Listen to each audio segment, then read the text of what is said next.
आप जब प्रातः कालीन उठें तो पहले उठने का नियम लें कि सूर्योदय के 1 घंटा पहले हम उठेंगे। देखो हमारी प्रार्थना मानना। तो इस समय सूर्योदय कई बजे होता है? लगभग 6 बजे 6:30 बजे। 6।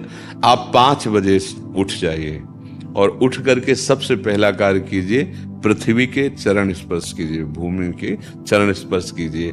और फिर आप जिस आसन पर बैठे हैं, देखो ध्यान से हमारी तरफ सुनना, जिस आसन पे बैठे हैं, जिस पे शयन किए थे, जिस सैया पर सोए थे, पृथ्वी को प्रणाम करने के बाद उसी सैया में 5 मिनट केवल बैठ जाइए और 5 मिनट बैठकर 5 संतों का नाम ले लीजिए। जैसे हम लोग श्री स्वामी हरिदास जी की जय, हरिवंश महाप्रभु की जय, हरिराम व्यास जी की जय, नागरीदास जी की जय, श्री ध्रुवदास जी की जय। 5 संतों के नाम याद कर लीजिए। इसके बाद नीचे उतरिए और पहले जो अपने माता पिता, अगर वो शयन कर रहे हैं तो कोई बात नहीं है, अगर वो शयन नहीं कर रहे हैं तो पहले जाकर माथा रखकर उनको प्रणाम कीजिए। इसके बाद आधा लीटर या 1.25 लीटर जितना आप जल पी सकते हैं, उस जल को आप हल्का सा गर्म करवाइए अपने माता पिता से, जो भी आपकी सेवा में हो, या अगर आप स्वयं कर सकते हो तो स्वयं हल्का सा। अगर 500 ग्राम पी जाए तो और अच्छी बात है, और इससे ज्यादा पी जाए तो अच्छी बात है। वज्रासन में बैठना आता है?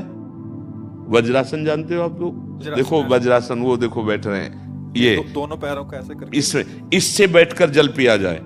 ये आपके ब्रह्मचर्य की रक्षा करेगा, कब्ज नहीं होने देगा और आपके मस्तिष्क की गर्मी को ठंडा करेगा। ऐसे वज्रासन में बैठकर धीरे धीरे 5 या 10 मिनट में जल पिया जाए, एकदम न पिया जाए। गिलास में लेकर के 500 ग्राम जल धीरे धीरे उसको पिया जाए। फिर इसके बाद आपको 100-200 कदम टहलना है। फिर इसके बाद आप शौच जाइए। शौच अगर आपका पेट साफ हो जाता है, अगर नहीं साफ होता है, कोई ऐसी परेशानी लगती है, तो 1 चम्मच ईसबगोल की भूसी और छोटी हर का आधा चम्मच अगर रात्रि में दूध से या पानी से ले ले तो वो बार बार शौच नहीं लगाएगा, पर आपकी आंतें साफ हो जाएंगी। शौच जाने के बाद स्नान करें और फिर तुरंत, अगर आपको व्यायाम आता है तो करे, नहीं तो सीधा सरल बात होती है, 20 बार बैठ जाए बैठक और 10 बार लेटने वाली दंड। और इसके बाद जो अनुलोम विलोम, जो इससे खींचे इसे छोड़ दे, इससे खींचे इसे छोड़ दे। इसके बाद दोनों हाथ ऐसे करके 7 बार ऐसे करें, सीधा खींचे और सीधा छोड़ दे। इतना ही तुम्हारे लिए प्राणायाम की आवश्यकता है।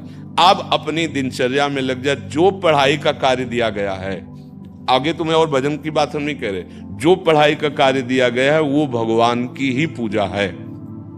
आपकी दिनचर्या जो आपको अपने गुरुजी या टीचर जी को जाके प्रमाणित करनी है, कल जो पढ़ाई गई थी आज के लिए, वो आप सुबह सुबह उस समय व्यायाम के बाद, तो आप देखना आपकी स्मृति बहुत प्रवीण हो जाएगी।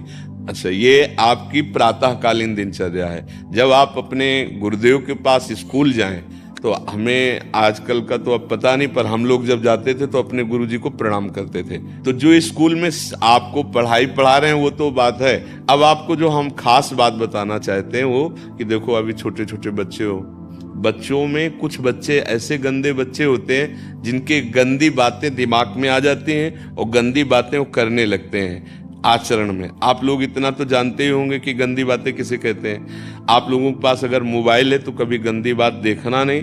कोई भी बच्चा अगर गंदी बात दिखाए तो अपने टीचर से या अपने माता पिता से जाके शिकायत करनी चाहिए, वो बहुत हानिकारक होती है। कभी कोई भी गंदी बात अपने द्वारा नहीं होनी चाहिए। अभी आप नवीन जीवन धारण किए हुए हैं, आप भगवान की प्राप्ति, देश की भक्ति और बहुत अच्छे अच्छे पदों में जा सकते हैं। अच्छे पवित्र आचरण और पवित्र संस्कार। ब्रह्मचर्य के लिए गंदे बच्चों का संग त्याग करना, गंदी कोई ऐसी हरकत सिखावें या बात सिखावें तो उसको सुन करके छुपा नहीं लेना, तुरंत अपने टीचर से बताना या अपने माता पिता से बताना, और ऐसे बच्चे का कभी संग नहीं करना। और रात्रि के सोते समय ये जरूर ध्यान देने वाली विशेष बात है, रात्रि के सोते समय जो भगवान का नाम प्रिय, जैसे इन लोगों ने आप लोगों को बताया राधा वल्लभ श्री, तो सोते समय बस प्रार्थना करो कि हे प्रभु आज दिन हमारा जो भी गलती हुई हो वो हमको आप प्रार्थना करते हैं कि आप हमें समझाओ क्या हमसे गलती हुई। अगर पूरी दिनचर्या में ऐसा लग रहा है हमसे कोई गलती नहीं, तो भगवान सुबह से अभी तक हम सोने जो जा रहे हैं ये पूरा समय आपको समर्पित। अब